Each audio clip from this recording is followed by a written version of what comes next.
अगर मैं आपसे कहूं कि यूएस ने ईरान के लगभग 16 जहाजों को तबाह कर दिया है। अरे वो 16 जहाज जो समुद्र के अंदर माइल्स बिछाने का काम कर रहे थे कि अगर उसके ऊपर से कोई गुजरता ना तो तुरंत ब्लास्ट हो जाता।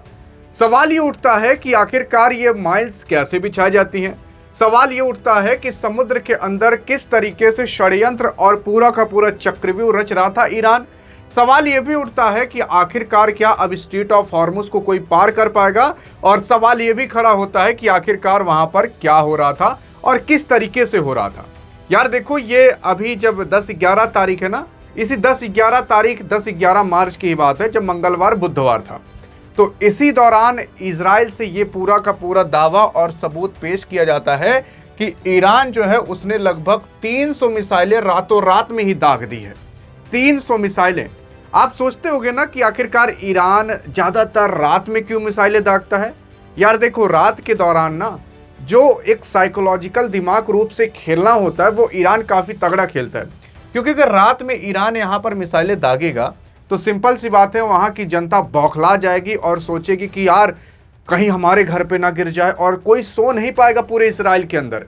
अरे यार, इसराइल इतना छोटा है ना कि भारत के अगर कुछ बड़े बड़े जिले को मिला दो 5-10 ठो, तो वो पूरा पूरा इसराइल कवर कर देंगे।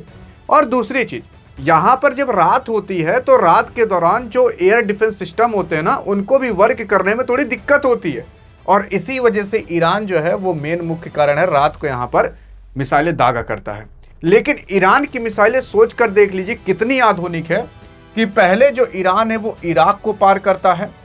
इराक का भी खुद का एयर डिफेंस सिस्टम है, क्योंकि इराक के अंदर 3-4 ऐसे सैन्य अड्डे हैं जो कि अमेरिका ने बनाकर अपने रखे हैं।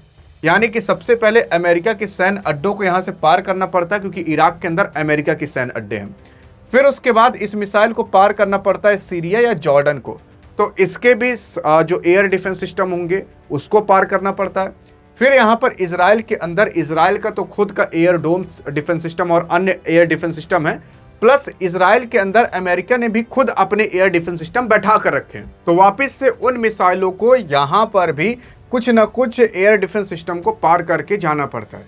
लेकिन सोच कर देख लीजिए, ईरान की मिसाइलें यहां से यहां तक पहुंच जाती हैं, और ऐसा कहा जा रहा है कि 300 बैलिस्टिक मिसाइल दागी गई हैं। और अभी हाल फिलहाल ईरान के साथ साथ इजराइल के अंदर इतना बुरा हाल है कि इजराइल के अंदर 2000 से ज्यादा लोग घायल हो चुके हैं। अब उन 2000 में से कितने लोग बचेंगे तो कितने नहीं, कितनों का हाथ गया होगा तो कितने का पैर, कितने का चेहरा गया होगा तो कितने का कई शरीर चला गया होगा, और उसी के साथ साथ 12 लोगों की मौत भी हो चुकी है। तो यार मैं आपको बता रहा हूं, रियल में ना ईरान से बहुत ज्यादा बुरा हाल इजराइल के अंदर है, और इजराइल के मीडिया को कह दिया जा चुका है कि आप कुछ बताइएगा ना, और मीडिया को कुछ बताने भी नहीं दिया जा रहा। ईरान के साथ साथ इजराइल के अंदर इतना बुरा हाल है कि आप सोच नहीं सकते। और दूसरी चीज, यहां पर अगर आप देखने की कोशिश करोगे, इजराइल को केवल आपका ईरान नहीं मार रहा, इजराइल के ऊपर एक छोटा सा देश है जिसे लेबनान कहा जाता है। ये आप जो मैं रेड कर रहा हूं, ये है पूरा पूरा इजराइल आपका। यहाँ बीच में इजराइल नहीं है, थोड़ा इतना लगभग आपका इजराइल माना जाता है। इधर छोटा सा गाजा पट्टी है, इसके ऊपर ये आप जो देख रहे हो इसे कहते हैं लेबनान नाम का देश है। अब ये जो लेबनान है, अगर मैं इसको दूसरे कलर से करने की कोशिश करूं तो आप देख सकते हो लेबनान आपको कुछ इस तरीके से यहाँ पर दिखाई देगा। इस लेबनान के अंदर हिजबुल्लाह नाम का एक संगठन रहता है। उस हिजबुल्लाह नाम के संगठन को जो फंडिंग करता है वो आपका ईरान करता है। हिजबुल्लाह नाम के संगठन को सिखाया पढ़ाया गया, तुम्हें एक काम करना है, तुम्हें हम पैसा देंगे। ईरान कहता है कि हम तुम्हें पैसा देंगे, तुम लेबनान क्या करना, इजराइल के ऊपर अटैक करना। लेबनान के अंदर जो हिजबुल्लाह नाम का संगठन है वो अटैक किया करता है कहीं और नहीं बल्कि इजराइल के ऊपर। तो इजराइल यहाँ लेबनान से भी यानी कि हिजबुल्लाह से भी लड़ रहा है, इजराइल जो है यहाँ से गाजा से भी लड़ रहा है, इजराइल फिलिस्तीन से भी लड़ रहा है, और इजराइल जो है वो ईरान से भी लड़ रहा है। तो आप खुद सोच कर देख सकते हो इजराइल कहाँ कहाँ से मार खा रहा है। तो ये हमने अभी पूरा का पूरा मुठभेड़ शुरुआत वाला समझ लिया जो भी 10-11 तारीख को हुआ था। अब इसके बाद क्या होता है, अब इसके बाद अगर आप देखने की कोशिश करोगे तो कुछ ऐसा होता है कि भाई साहब जो आप सोच नहीं सकते। अब ये सारी की सारी जो चीजें ईरान के माध्यम से इजराइल के ऊपर जो अटैक किया गया है, और जो लेबनान ने यहां पर अटैक किया, इसे ट्रू प्रॉमिस 4 नाम का ऑपरेशन नाम दिया गया है, और इसी के माध्यम से अटैक किया गया है। अब ये अटैक इतना खतरनाक था कि भाई साहब इन लोग की एयर डिफेंस सिस्टम भी मिलकर रोक नहीं पाई। इजराइल का सीधा सा कहना है कि हमने कई सारे मिसाइलों को तो हवा में खत्म कर दिया था, लेकिन एक साथ इतने मिसाइलें आ गई थी कि कोई एयर डिफेंस सिस्टम उसे रोक ही नहीं पाता, और वाकई में रोक भी नहीं पाए थे, जिसकी वजह से इजराइल के अंदर काफी ज्यादा जान माल का नुकसान हुआ है।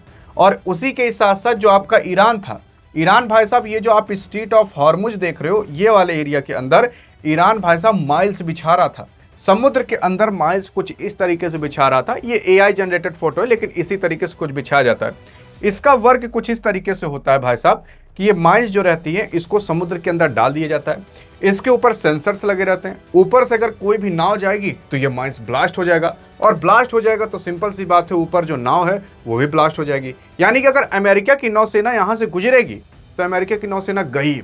और अभी अमेरिका के द्वारा कहा जा रहा है कि इस एरिया के अंदर जो अभी ईरान माइल्स बिछा रहा था, उन माइल्स के जो भी शिप थे उनको डिस्ट्रॉय कर दिया जा चुका है इस एरिया के अंदर। यानी कि यहाँ पूरा का पूरा अभी अगर माइल्स बिछ जाता तो ईरान का पूरा कंट्रोल आ जाता, ईरान हार भी जाता तब भी यहाँ पर माइल्स बिछी रहती, और फिर उन माइल्स को निकाल कर डिफ्यूज करना बहुत कठिन हो जाता। मतलब ईरान हार कर भी ना यहाँ पर सभी देश को ठिकाने लगाया रहता, कोई भी यहाँ से गुजर नहीं पाता, यानी कि पूरा का पूरा कंट्रोल आ जाता।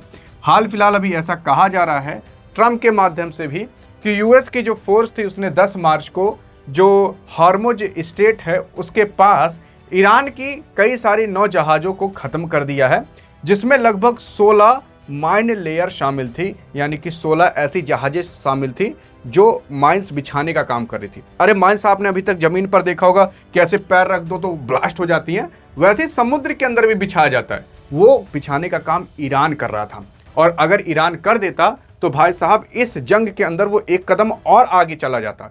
और हाँ, ये देख सकते हो कि वीडियो भी उसने जारी किया है कि किस तरीके से ईरान की जहाज़ों को मारकर गिरा दिया जा चुका है। लेकिन मैं आपको बता देना चाहता हूं कि अमेरिका भी आधी अधूरी जानकारी दिया है, क्या पता माइंस बिछ चुकी हो। हाँ जी हाँ, कुछ समय बाद पता लगेगा कि जब बिना मिसाइल गए वहां पर ब्लास्ट होगा। और दूसरी चीज, ट्रंप कह रहे हैं कि भाई साहब 10 जहाज़ों को मारकर गिराया गया है, और अमेरिका की नौसेना कह रही है कि 16 जहाज को मारकर गिराया गया है। अब भाई साहब किसकी बात माने? अब क्या जहाज को मारकर भी गिराए कि नहीं? मारकर गिराए हैं ये लोग, लेकिन अब कितने जहाज को मारकर गिराए हैं? नौसेना इनकी कुछ और कह रही है, ट्रंप कुछ और कह रहे हैं। ये 10 कह रहे हैं, वो 16 कह रहे हैं। लेकिन आप बताइए कि एक भारतीय नागरिक होने के नाते कि आखिर कितनी जहाजें मरकर गिरी होंगी। और हाँ, जो आपके और हमारे चूल्हे तक अभी गैस नहीं पहुंच पा रही, वो कारण यही है कि यहाँ पर स्ट्रेट ऑफ हॉर्मुज बंद हो चुका है। दूसरी चीज़, यहाँ से जो गैस तेल आता था वो आ नहीं पा रहा, और इस वजह से भारत के अंदर भी किल्लत लग चुकी है इन गैस की और तेल की। बाकी ऐसी अधिक जानकारी चाहिए तो डिस्क्रिप्शन में व्हाट्सएप चैनल का भी लिंक है, नहीं तो इस वीडियो में तो मिलेंगे। तब तक लिए जय हिंद, जय भारत।